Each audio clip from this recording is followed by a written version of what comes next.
முதல் ஆசீர்வாதம்னா செம்மையானவர்களா இருந்தீங்கன்னா உங்க வீட்டுல ஆஸ்தியும் ஐஸ்வர்யமும் என்றென்றைக்கு நீக்கும். அது உங்களை விட்டு என்ன செய்யாது, போகவே போகாது. 1 நாளாகமம் 29:12 வசனம்.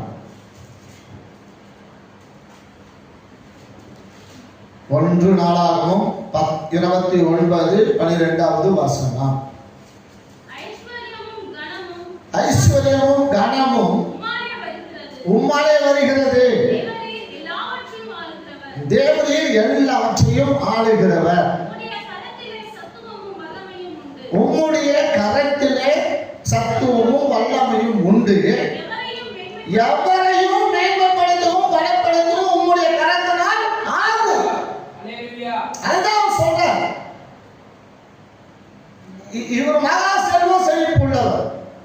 பயங்கரமான திரளான ஆஸ்திகளும் ஐஸ்வர்யங்களும் செல்வங்களும் சம்பத்துகளும் வந்து சேர்ந்துச்சு. ஆனாலும் கூட அவர் தேவனை எப்படி பேசுகிறார் என்று சொன்னால், இன்னும் நீ கொடுக்க வல்லவரா இருக்குது.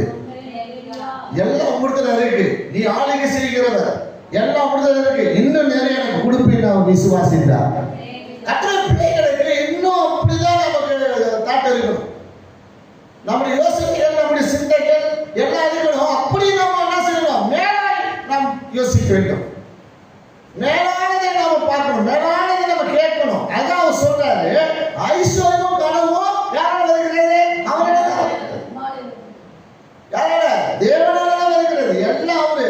எந்த மனுஷனையும் மேன்மைப்படுத்தவும் பலப்படுத்தவும் அவருடைய கரத்துல தான் இருக்கிறது.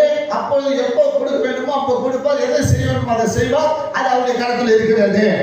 அப்போ அவர் யாரு? எல்லாவற்றையும் ஆளுகிறவர் அவர் தான். சத்துவமும் வல்லமையும் அவருடைய கரத்தில் இருக்கிறது. எல்லாவரையும் மேன்மைப்படுத்துவோம் பலப்படுத்துவோம். அவர் ஆளுகை செய்கிற தேவனாய் இருக்கிறபடினாலே அவரிடத்தில் ஐஸ்வர்யமும் கனமும் எல்லாம் அவரிடத்தில் இருக்கிற. அப்ப இந்த ஐஸ்வர்யமும் கனமும் யாரால வருகிறது? கர்த்தரால வருகிறது. எவரையும் மேன்மைப்படுத்துறது கர்த்தர் தான். எவரையும் பலப்படுத்துறது கர்த்தர் தான். ஏன்னா அவர் எல்லாவற்றையும் ஆளுகிறவர். எல்லாவற்றையும் ஆளுகிறவர். அவர் எல்லாவற்றையும் ஆளுகிற தேவனாய் இருக்கிறபடினாலே தேவனுடைய பிள்ளைகளுக்கு, தேவனுடைய ஜனங்களுக்கு அவர் எதை எப்ப செய்யணுமோ எப்ப கொடுக்கணுமோ அதை எல்லாம் கொடுப்பார். அவர் கொடுக்காம இருக்க மாட்டார். ஆனா இவர் எல்லாத்தையும் பெற்றுக்கொண்டு சொல்றாரு.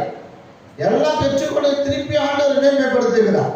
ஆண்டவர் உயர்த்தி பேசுகிறார். ஆண்டவர் பெருமையா பேசுகிறார். அவரை கனப்படுத்தி பேசுகிறார். எல்லாம் உமாரா இருக்குப்பா, நீ ஆளுகை செய்திருப்பா, எவ்வளவு மேன்மைப்படுத்த நீ தான், எவ்வளவு மேம்படுத்த நீ தான்.